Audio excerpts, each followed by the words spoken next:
하나님의 크신 은혜와 평강이 오늘도 여러분의 삶의 자리마다 충만히 임하시기를 기원합니다. 기도하겠습니다. 하나님 아버지, 하나님께서 택하시고 사랑하시는 거룩한 백성들이 살아가는 모든 삶의 자리마다 동행하여 주시고 그들에게 필요한 은혜를 베풀어 주시며 매 순간이 이 땅을 살지만 하나님 나라 그 아름다움을 경험하며 살아가는 복된 삶의 자리가 되게 하옵소서. 오늘도 말씀을 들을 때에 깨달음과 그 말씀을 통해 주시는 그 은혜를 붙들고 살고자 하는 거룩한 열망으로 오늘 하루도 시작하고 살게 하옵소서. 내일은 거룩한 주일입니다. 우리 안에 하나님을 향한 거룩한 열망과 예배를 향한 소망으로 충만히 채워지는 복된 시간, 복된 날 되게 하옵소서. 감사드리며 예수님의 이름으로 기도하옵나이다. 아멘. 오늘 보실 하나님의 말씀은 마태복음 17장 14절로 27절입니다.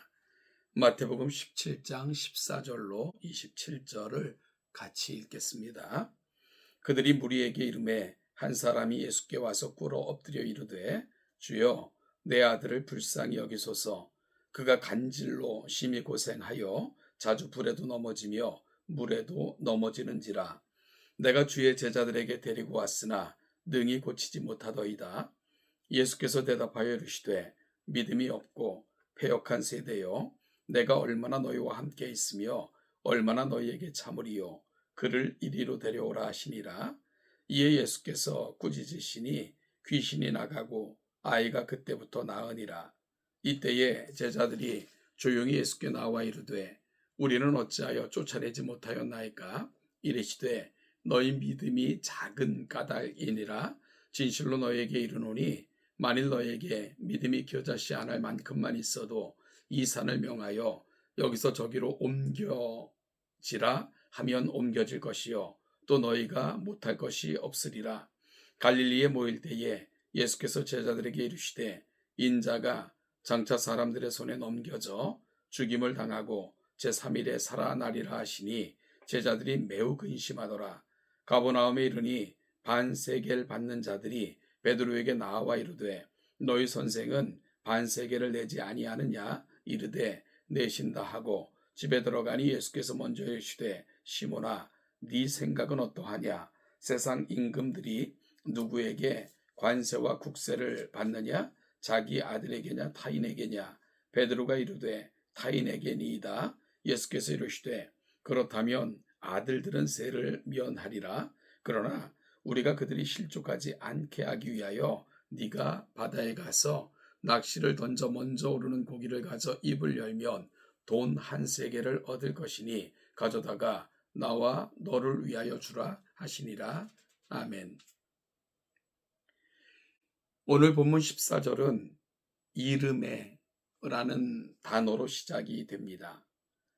무리에게 이르렀다 하는 말은 예수님과 몇몇의 제자들이 산 위에 올라가 영광스러운 변화산을 경험하게 되었습니다.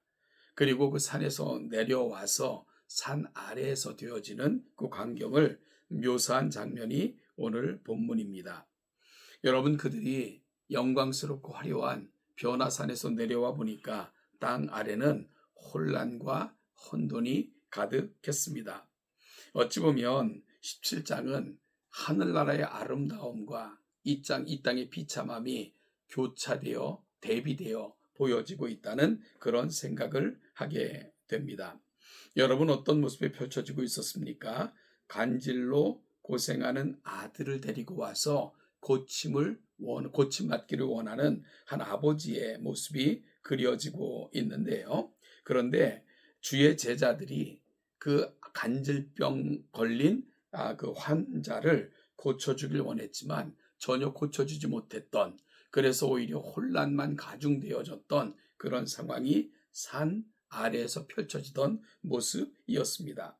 그래서 그들이 그 아들을 예수님께 데리고 와서 고쳐주기를 간절히 청하는 그 모습이 바로 오늘 함께 읽어보면 14절 이하에서 펼쳐지고 있는 것을 보게 됩니다. 예수님께서는 그 모습을 보시며 먼저 이렇게 말씀하셨습니다. 믿음이 없고 패역한 세대여, 내가 얼마나 너희와 함께 있으며 얼마나 너희에게 참으리요. 그를 이리로 데려오라 하시니라. 여러분, 이 말씀은 예수님께서 이 땅에 오셨고요. 예수님께서 이 땅에 오심은 하나님 나라가 선포되어진 것을 말하고, 이제 예수님께서는 본격적으로 이제 십자가를 말씀하기 시작하셨고 죽음을 예견하여 말씀하시기 시작을 하셨습니다. 여러분, 그렇게 하나님의 나라가 이 땅에 임했음에도 불구하고 귀신이 들렸다 하는 것은 여전히 세상 악한 세력에 사로잡혀 살아가는 이 세상을 의미하는 것입니다. 따라서 여전히 악한 자에게 사로잡혀 악한 자의 지배를 받고 있는 이 세상을 긍휼히 여기시고 불쌍히 여기시면서 이와 같이 말씀하신 거고요. 하나님의 나라가 이 땅에 임했지만 도무지 깨닫지 못하고 알지 못하고 영접하지도 않은 이 세상을 향한 안타까움을 주님께서는 이렇게 표현하신 것입니다. 그리고는 그 아이를 데려오라 말씀하시고는 귀신을 쫓아내셨습니다. 여러분, 특별히 공간복음에는 축기 사건이 많이 등장을 합니다.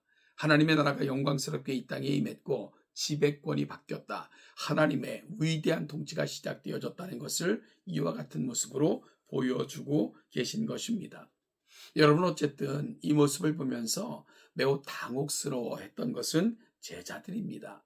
그래서 무리가 돌아간 후에 제자들이 예수님께 조용히 물었죠. 왜 우리는 귀신을 쫓아내지 못한 겁니까? 그러자 예수님께서 너희 믿음이 작은 까닭이라 라고 말씀하시면서 겨자씨 하나일 만한 믿음만 있어도 이 산을 명하여 여기서 저기로 옮겨지라 하면 옮겨질 것이요 또 너희가 못할 것이 없으리라 라고 말씀하셨습니다. 여러분, 여기서 예수님께서 너희 믿음이 작은 까닭이라 라고 말씀하고 그 진단하고 계신데요.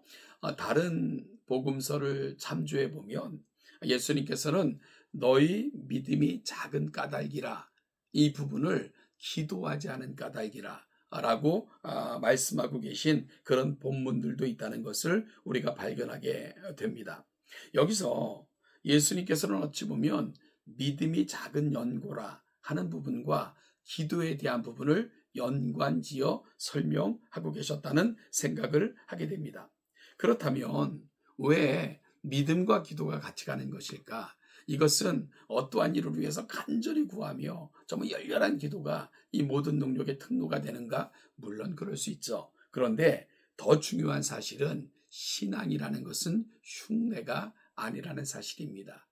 신앙이라는 것은 답습이 아니라는 거죠. 신앙이라는 것은 단순한 삶의 차원을 넘어서서 하나님과의 동행이고 그 하나님의 위대하심에 거하는 것이다 하는 것이 신앙의 본질임을 오늘 본문은 말씀해주고 있는 것입니다.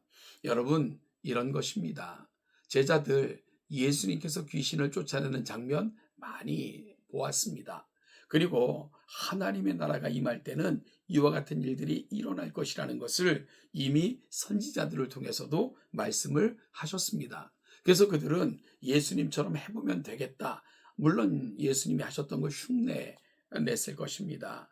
그럼에도 불구하고 귀신은 더욱더 발광을 했고요. 그들로 말미암아 나가지 않았죠. 이와 같은 것들을 통해 주님이 주시는 도전이 있습니다. 신앙이라는 것은 철저한 하나님을 향한 신뢰이며 하나님과 동행함이고 하나님께 전적인 의탁이라는 사실을 오늘 본문을 통해서 분명히 보여주고 있는 것입니다. 사랑하는 여러분, 신앙은 흉내낸다고 그 능력이 주어지는 것 아닙니다. 단순히 예수님께서 행하시는 것을 보고 그대로 행했지만 그 능력이 일어나지 않은 것처럼 우리의 작은 지식이나 알미 또한 신앙의 본질도 아닙니다.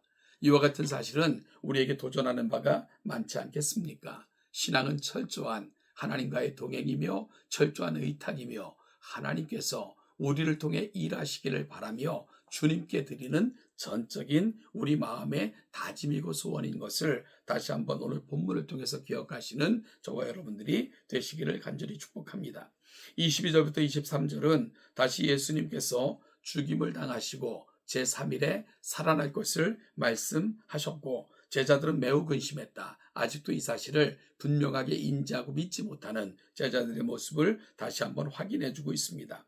24절 이하에서는 이제 하늘의 시민과 하나님 나라의 시민권을 가진 자가 이 땅에서 어떻게 살아가야 되는가 하는 것에 대한 한 예를 소개하여 설명하고 있습니다. 가버나움에 이르렀을 때 성전 그들이 아마 성전에 들어가게 됐을 것이죠. 그럴 때 반세겔 받는 자들, 성전세를 거두는 자들입니다. 베드로에게 나와 이르되 너희 선생은 반세겔을 내지 않냐? 라고 묻자 베드로가 내신다 라고 대답을 했습니다. 그러자 예수님께서 베드로에게 조용히 물은 거예요. 시몬아, 네 생각은 어떠하냐? 세상 임금들이 누구에게 관세와 국세를 받느냐? 자기 아들에게냐? 타인에게냐? 여러분, 물론 세상 임금들이 자기 자녀에겐 관세를 국세를 받지 않죠. 왜냐하면 당신은요, 세상 임금들은 그 나라를 소유했다고 생각했기 때문입니다. 따라서 누군가에게 세금을 받아 자기 나라를 운영한다 생각을 했지, 자기들의 돈 가지고 나라를 운영한다 생각하지 않았죠. 따라서 이 땅에서 살려면 당연히 국세와 관세를 내고 나라 가지고 혜택을 누려야 된다라는 것이 당시 팽배했던 세상적 관점이었고 세상의 논리였지 않습니까?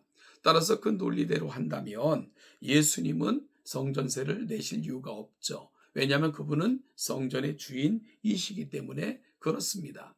그럼에도 불구하고 예수님께서는 베드로에게 물론 초자연적인 방법으로 돈을 얻게 하셨지만 성전세를 내라 라고 권면하신 것이 오늘 본문이 가고 있는 자리입니다. 이 부분을 통해서 우리는 여전한 신분은 하나님 예수 그리스도의 십자가를 통해 하나님 나라의 백성이 됐고 거룩한 시민권을 소유한 자들이 됐습니다. 여러분, 그럼에도 불구하고 그 영원한 나라의 시민으로 우리는 여전히 이 땅을 살아내고 있죠. 그렇다면 하나님 나라의 시민으로 이 땅을 살아가는 법도가 무엇이겠습니까? 우리는 하나님께 속해 있고 하나님 나라의 권속이니까 이 세상의 관습과 이 세상의 규례와 이 세상의 질서를 따르지 않아도 될까요? 역사적으로 실제로 그런 자들이 있었습니다. 그런데 오늘 주님께서는 그렇지 않다라고 말씀하시고 있는 것입니다. 여러분, 결국은 이 땅의 질서를 세우신 분도 하나님이십니다. 하나님은 온 세상의 주인이십니다. 그 주인 되신 하나님께서 이 세상을 운영하시기 위해 주신 질서와 규칙이 있는 거죠. 하나님의 나라 백성들은 그 질서와 법을 충실히 따라감으로 이 세상의 질서가 유지되도록 힘쓰는 것, 그것이 바로 하늘의 시민권을 가졌다 할지라도 이 땅을 살아가는 성도의 마땅한 모습이고 마땅한 도리다라는 사실을 오늘 본문은 가르쳐주고 있는 것입니다. 따라서 제도와 질서에 순종하는 것, 순응하며 살아가는 것, 역시 그리스도인들이 이 세상을 살아가는 모습이어야 됩니다. 요즘 우리가 살아가는 세상을 봅니다. 온갖 불법과 또한 온갖 욕설과 또한 불의한 일들이 난무하고 있죠. 여러분, 하나님 나라의 백성들은 세상의 질서를 존중해 줘야 됩니다. 그리고 먼저 솔선수범하여 그 질서를 지키고 세워 나가야 됩니다. 이것이 바로 하늘에 속해 있는 하나님의 백성들이 마땅히 세상에서도 보여줘야 될 모습임을 꼭 기억하시는 여러분들이 되시기를 소망합니다. 마태복음 17장은 하늘의 아름다움과 땅의 비참함이 소개되어 있는데 어찌 보면 하늘의 아름다움을 경험한 자여 그 아름다움을 땅에도 보이며 살아라 하는 것이 오늘 본문이 가고 있는 자리는 아닐까요? 오늘도 하늘의 아름다움을 경험한 자로 땅에 그 아름다움을 선포하며 보여주며 살아가는 우리 동천의 모든 성도들 되시기를 주님의 이름으로 축복합니다. 하나님의 은혜가 오늘 여러분 속에 머물며 충만히 임하기를 간절히 축복합니다.